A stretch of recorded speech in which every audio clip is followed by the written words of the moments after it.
All right, let's get into it. So, happy Monday. And for those of you struggling through the Google shutdown, my condolences. I mean, as much as I trust and believe in Google, everyone falls in some kind of trouble. Plus, I mean, now, and they're also going through their antitrust. So I'd be really curious to see how this affects that lawsuit. Like when the whole world shuts down because of your company, it's going to be hard to argue that you don't have too big of a market share. But good luck to them. I'm still a Google stan. ABC all day. Or no, sorry, Alphabet, right? Yeah, Alphabet. All day, every day. Anyway, so to today's video. So yesterday I did a part one. I named it part one because actually when I was done, I reflected on the topic and I was like, there is so much more that I need to say about this.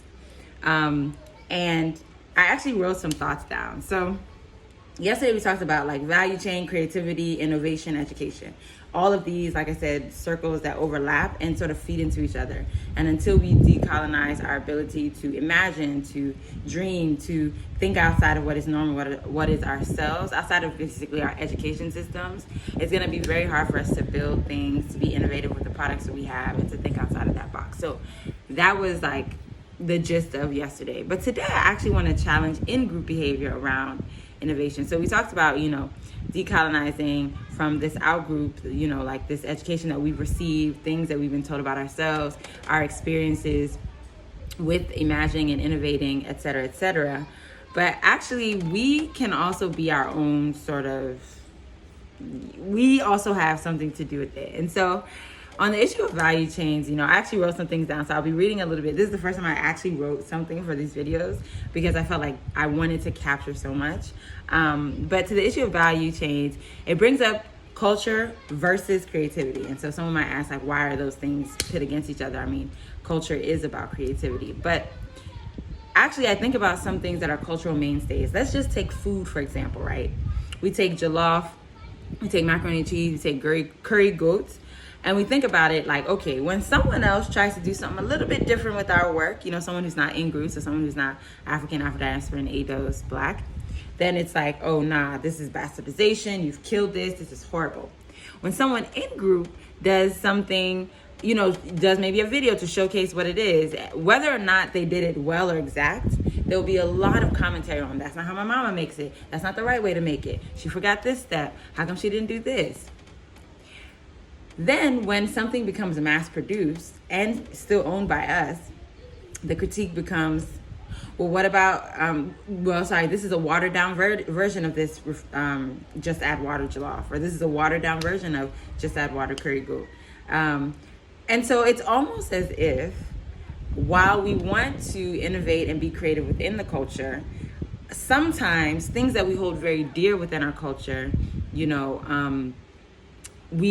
we don't want to see that innovated, and we don't want to see creativity in that space. And it really makes me wonder, like, okay, is this really about us not wanting to be innovative? No, right? Like, I reject that.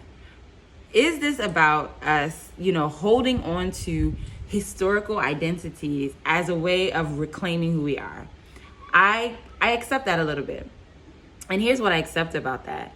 I think that, for the pre-slavery African American or ADOS, for the pre-colonial African, this idea that who we are is steeped in our historical selves, that is pre-white people, and not who we're becoming, has a lot to do with how we innovate and how we create. Maybe we're trying really hard to hold on to our historical identity as our own, as a form of decolonization. Like, our ideas about decolonization are that we should extract every colonial footprint, every colonial thumbprint on anything that was ever ours, and return to its most sacred space. And my thing is, in innovation, in creativity, in building value chains, in moving into the future, you cannot steep your whole self in the past. Some of who you are has to evolve forward so that you can actually create something new and interesting, right? And so what does it mean for us to bring our old identities into the 21st century? Like, what does that actually, like, what is jollof in 2020? that it could not have been in 1805, assuming people were eating jollof, because rice is actually not a West African food way. But I don't want to start any controversy. So rice, yay, okay, we eat it. So I say this, well, so we may see slavery and colonialism as an interruption instead of a pivot, right? And we talk about it like that, like, oh, we were sitting somewhere doing our great things with our gold, with our this, with our that, and some people just came ready to extract violence, etc. But actually, it's not. If you don't look at it as an interruption and look at it as a pivot, it's a moment in history that asks us to change direction, right? No matter how we look at it, it happened. And we can't ignore it. It had real ramifications. But because it happened, what does that say about who we are today and what we're creating today and what we're building today? So I think about this as a parallel to COVID-19. A lot of people are saying like, oh, I can't wait for COVID to be over. Like, I can't wait to go back to pre-COVID-19. I can't, et cetera, et cetera. But it's like COVID-19 is not an interruption. It is not a commercial break from life. It is a pivot moment.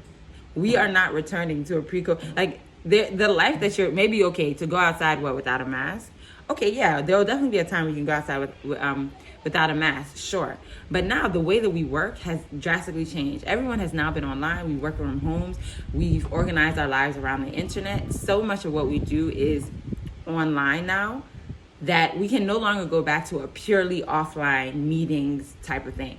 Or maybe because of this, we might say we want to hyper meet, like we want to hyper be in each other's presence because we recognize some of the debilitating mental and spiritual impacts of being alone. Whatever it is, the way we work, the way we organize, the way we relate, the way we celebrate, everything, there's nothing like going back. We have now challenged ourselves to live a new way. Now it's a question of make or break. How does that sustain in the new world order? Similarly, with slavery, with colonialism, there's no going back to how Africa or African people or African descendants were before then. We are not returning. So how do we move forward? How do we build identities around our current selves? And so for me, I'm saying, similar to slavery and colonialism, sometimes we hold fast to certain pre-colonial, pre-integration traditions as an ode to our truest self instead of evolving into our newest self. So if I think about how this relates to value chains, what is our newest self in the food way? What is our newest self in the fashion way? What is our newest self in the music? What is our newest self in spirituality? What is our newest self in mental health? What is our newest self in beauty and wellness? What is the self that we are open to? If somebody wants to add, obviously, raisins to jollof, maybe, yeah, as a community, we can all say, that's not jollof. But what can we do with jollof that's different? That's interesting, right? That takes into consideration new things that we have available to us, new crops that we're growing, new technologies that we have access to. And I don't even mean like GMO technologies. I mean, like irrigation, just different ways of growing and farming, I think these are important questions for us to ask ourselves. We cannot be so steeped in our historical self that we do not devise a future self. And yet, obviously, we cannot be so steadfast on building a new self that we ignore some elements of who we are or who we have been historically. So how do we create something new? La question du jour. Je ne sais pas. I don't know the answers, but I'm asking the questions because everything that I do and everything that I'm building is kind of like, okay, is this an answer? No. Is this an answer? Yes. Is this an answer? Kind of.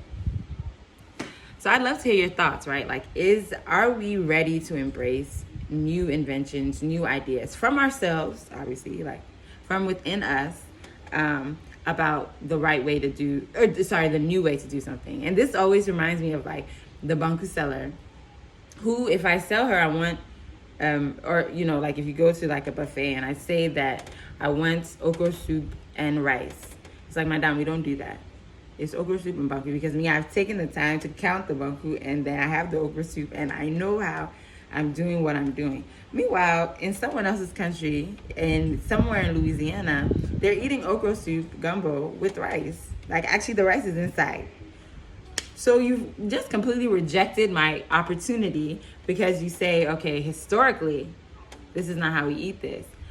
But could we eat it like that in the future? Is that a possibility? Is there room for that? I feel like there should be. So anyway, as always, would love to hear your thoughts. And yeah, let me know what you think.